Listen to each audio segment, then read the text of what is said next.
Hello and welcome to the latest edition of GreenFleet Talks.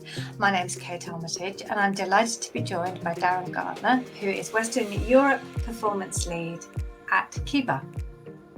Hi Kate, good to be back. Hi Darren, great to see you again. Welcome back after the summer holidays. Thank you. Darren, our talking point again is EVs and electric vehicles infrastructure. But let's go a little bit wider because you and I spoke not that long ago about AI. And I think it kind of does pose this question about how important it is to utilize data and technology when moving over to electric vehicles. How can Keba help with that? Yeah, I think utilising data and technology, whether that's driven through artificial intelligence or human analysts, is really, really critical when deciding what to do in terms of electrifying your fleet. It could be, I'm sure most people don't think this, but it could be seen that when you want to switch over to electric vehicles, that it's just simply switching your fuel source, and it really isn't that. And so data, whether that's optimized through AI or not, is really, really critical. And it's those sort of data driven insights that ultimately mean that you're going to have a much more efficient fleet, whether that's efficiency in terms of carbon or in terms of cost savings or in terms of customer experience, all those sorts of things. So data is absolutely critical in that. And it's but the question is, what type of data? So there's all sorts of data that really will help you operate an electric fleet really efficiently. Could be telematic data, you're in terms of the trip profiles, the state of charge of the batteries, how the driver performance is. It could be charging data. When are people charging? How should they charge? The efficiency of charging, those sorts of things, and of course energy data as well. So we're sort of seeing the role of the fleet manager being combined with the role of the energy manager and a bit of vice versa. So all of that sort of telematic data and charging data is really important to help you kind of work out when to charge, what vehicles to charge first, where to charge, so that you operate a really efficient fleet, and to be able to do things like planning routes, and even sort of what energy tariff that you should be on. So without that kind of data insight, you essentially open yourself up to higher risks, higher costs, and inefficiency. So, and of course, Keba can help with all of that in terms of our systems and being able to provide all of that kind of data, particularly from a sort of a charging point performance and battery performance. But within our kind of infrastructure, we're something called OCPP 2.01, which is a communication protocol that allows fleets to have a deeper insight into kind of some of the data that we've just mentioned, but also from an operations and maintenance point of view. So how reliable is the infrastructure that the fleets are using? It will help in terms of self-healing, for example, diagnosing any particular problems with the charging points. So data is really important, not just in terms of helping you electrify your fleet and work out what vehicles to select for electrification, or whether you need AC or DC charging, but also once you've got the infrastructure in the ground, how do you operate that properly so that you can have the uptime that you need. And I think, as you were kind of discussing all of these opportunities, Darren, and they are opportunities, it kind of really strikes me that there is so much more complexity isn't necessarily the right word, but opportunity for flexibility when you have that infrastructure on your own site.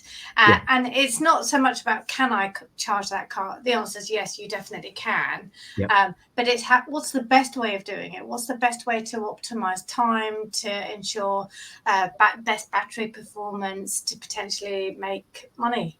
which Yeah. we'll come on to, I think, Yeah. in a minute. Yeah, that's right.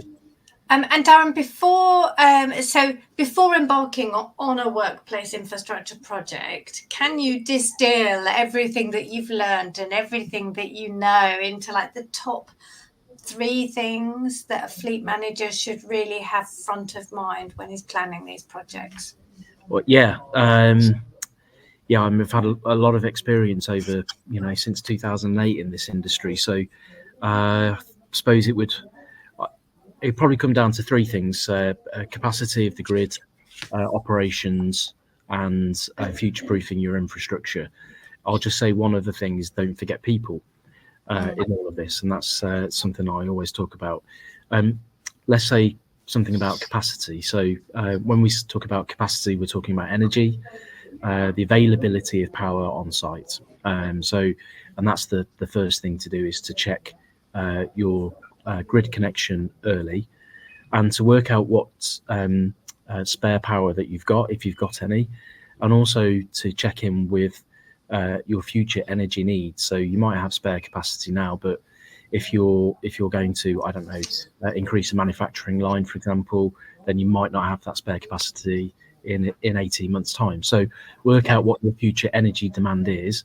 Do you have the spare capacity? And then work out what is the best way, with the help of people like Keba and other professionals, what is the best way then to manage that demand and supply of power.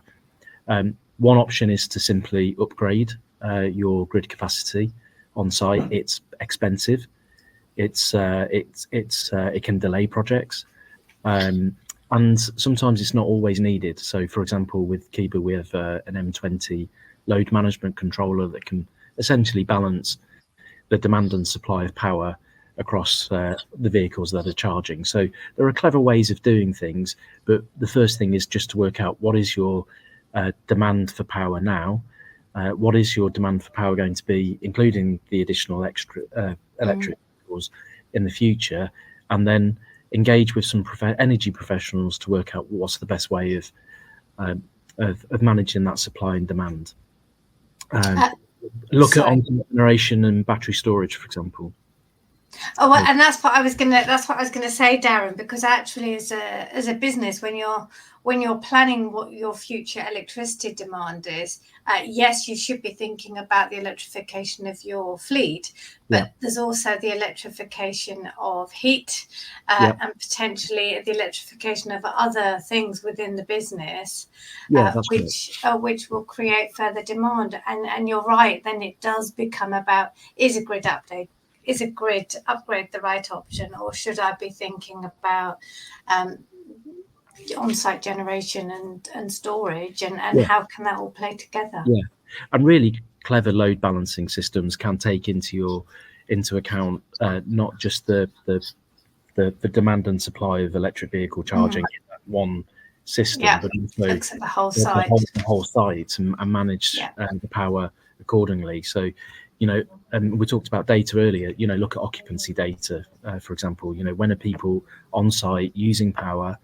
Understand that energy demand, that whole energy profile, and that will ultimately kind of work out what your capacity is, and what you need when you need it. So I suppose that's the first thing, is just really sort of take your time, get into the weeds, get into the detail, use AI, use whatever, to understand the data, but really understand what your profile is now and what it's likely to be in the next year or two. In the future, So that's the first thing. The second thing would be around sort of operations, and I guess that's really around designing the electric vehicle infrastructure that you actually need based on the kind of trips that you actually do.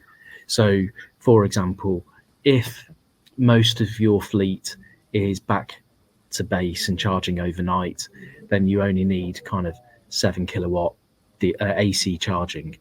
If you're tempted, if you're in the space of quickest is best, for example, that's not always the case. So work out kind of when, from an operations point, when are your vans, when are your cars coming back? Do you need them to charge up quickly and then go back out, or is it an overnight charge? And that all determines then the type of charger that you need and the speed of charger that you need, which again affects the your capacity, your energy capacity in terms of demand and supply of power on site. So I guess that would be the first thing. So second thing, sorry. First thing is around understanding your energy profile and capacity. Second thing is really around understanding the operational need of charging your vehicles. And then the third thing really is kind of that tells you what you need today. What do you need from a fleet and an EV fleet perspective in the future?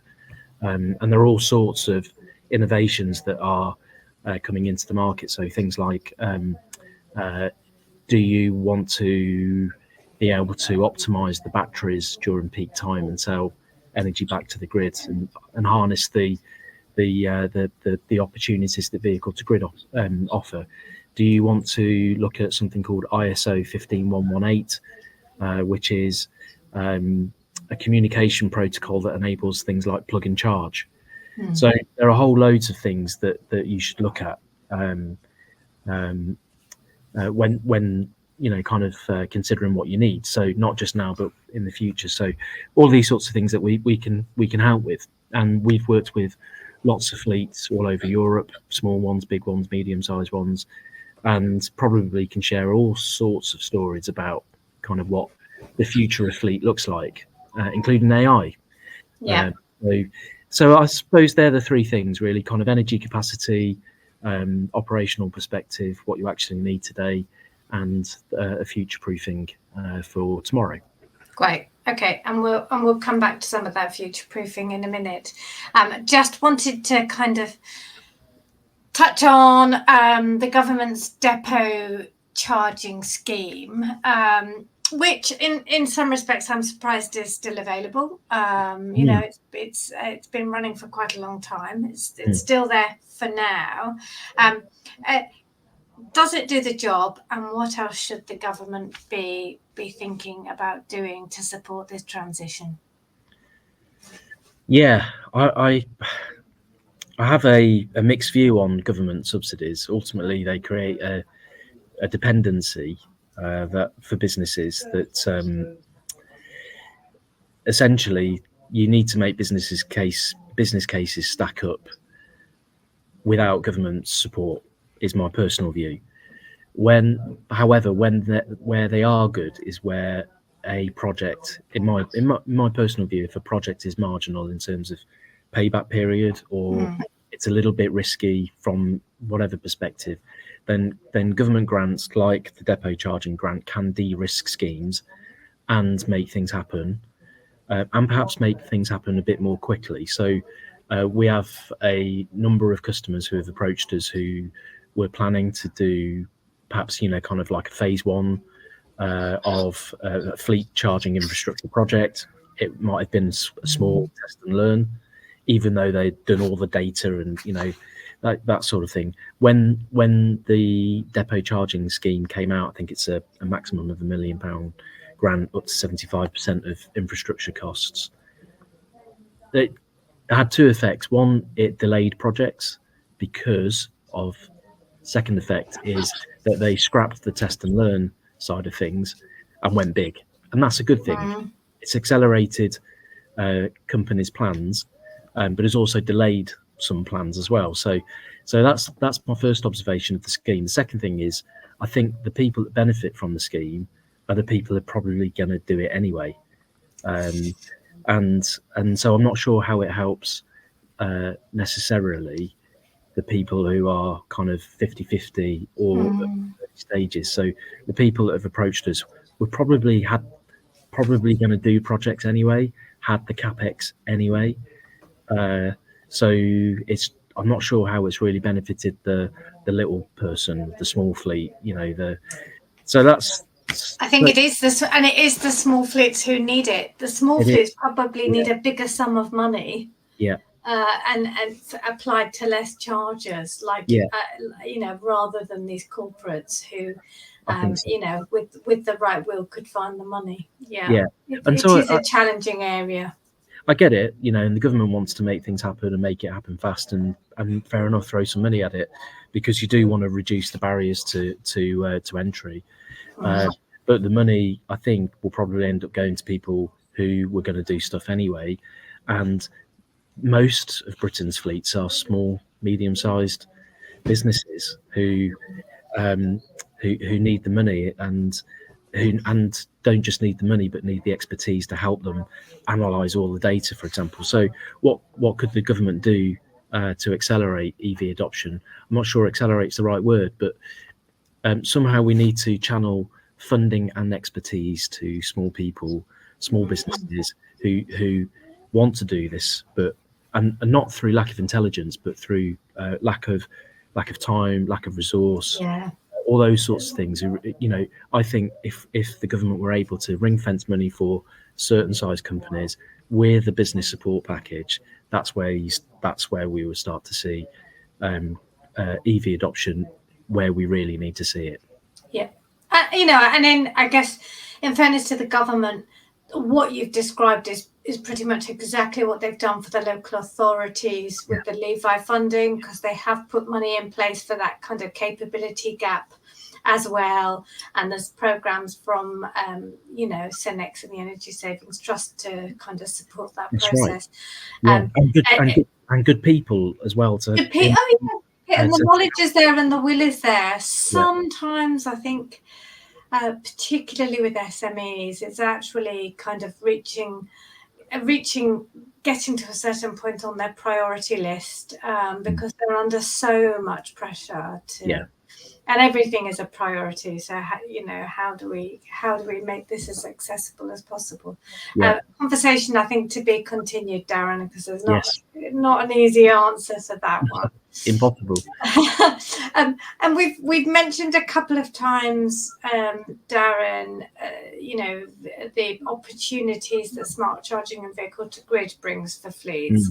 But let's revisit that, because we've kind of teed this conversation up nicely, because we've talked about data and technology, and we've talked about energy system integration. So just kind of give us kind of Keba's 0.1 entry point in terms of the benefits for smart charging and V2G for a reasonable sized fleet. I think the starting point is mindset, in that whether you're a small fleet or a big fleet, that if we can start to see that electric vehicles are mobile batteries, they're a fundamental part of the energy system. And like any energy asset, whether that's a battery or even a chiller in a manufacturing plant, it can be optimized, and assets can be turned on and they can be turned off, and they can be turned up and they can be turned down, and that's the same with electric vehicles. So whether that's a van or a lorry or a car, so you are sitting on a fleet of energy assets that can be optimized, and they can be optimized to help balance the grid, and they can be optimized to ensure that you charge your fleet when it's cheapest and cleanest on the grid. And that's probably the mindset that I think if we could all get into and realize that we have an opportunity to not just see our vehicles as vehicles, but actually energy assets, and they can be optimized to do good things from a carbon perspective, but also from a cash perspective too. So you're sitting on assets that can be optimized, and people can help you to monetize those assets by participating in things like demand side response schemes, or vehicle to grid, or vehicle to X, or vehicle to building type projects. And essentially you are making your asset, your battery, available, not always even used. It's that you can receive revenues for just having that available, and you're in control. You get to say, this is what I need. I need X amount of battery power to do X trips tomorrow. I've got spare capacity of X, for which somebody, National Grid or a DNO, will pay you some money. And typically you can, depending on what kind of assets and you've got, it could be between 400 and 700, 750 pounds per charging point per year. So, you know, it's given that an AC charger is going to cost you 600, 700 pounds, you're essentially going to get the cost of some of your infrastructure back. So in year one, so that's going to keep going for year after year after year. Yeah. So in essence, in short, vehicle to grid and those sorts of smart charging systems will help you charge your fleet when it's cheapest on the grid, but also when it's cleanest on the grid, but also enable you to sell some power back to the grid when you don't need it, or just by being available. So why wouldn't you? Oh yeah, and what a great way to describe it, Darren. And I think you're at the very beginning. You kind of said that there is a hierarchy here. As a business, you're never going to be. You're in control. So first of all, you make sure that your charging needs are satisfied. Yeah. First and foremost, and then you can think about all these other things. And actually, a lot of this is managed through software, through the hardware. So it's almost a kind of plug and play. Just let it all happen in the background. In theory, if it's done well, the fleet won't even really be aware that it's happening. No, and actually, the use of artificial intelligence will actually then optimize and get to know your trip profiles, the state of charging your batteries. It will understand all of the energy profiles and the time of use tariffs, and essentially be able, the aggregator or the energy company that would sit behind all of this will then be able to optimize your assets for you, and you won't even realize. You'll come into work the next morning and think, I need 60% battery to go and do that trip, and guess what? You've done it and you've got it, but also you've made some money when you weren't using the assets. So it's a really good opportunity. It's not going to be suitable for everyone, because some fleets will always be in use, or they won't be charging at peak times, for example, but you should definitely be curious. I agree, and I think your point that it's not going to be for everyone is very true. And some of the services are very location specific as well when you're talking about DSO services. They may not even be relevant for you as a fleet. But to kind of come back to your mantra, Darren, which you talk about all the time, is future proofing. And first and foremost, you've got to make sure that the infrastructure and the management system that you procure are able to do this at some point in the future. Otherwise, you can't. You just can't participate. And I won't name the company, but we have customers who invested millions into infrastructure as little as 18 months, 2 years ago, and did not future-proof, and now they're ripping it all out and they're starting again. And it's a waste of time and money. Okay, we've learned an awful lot. I get that, but what a waste. And so, back to the first question, use data, think about future-proofing, all of those sorts of things. And don't make those mistakes. No, please don't. And Darren, you've given us great advice, as always. Thank you very much for your insight. And thank you, of course, to Keba for joining GreenFleet Talks. You're welcome. Thank you. Thank you. That is about all we've got time for. Thank you for watching. Please tune in to GreenFleet Television again soon.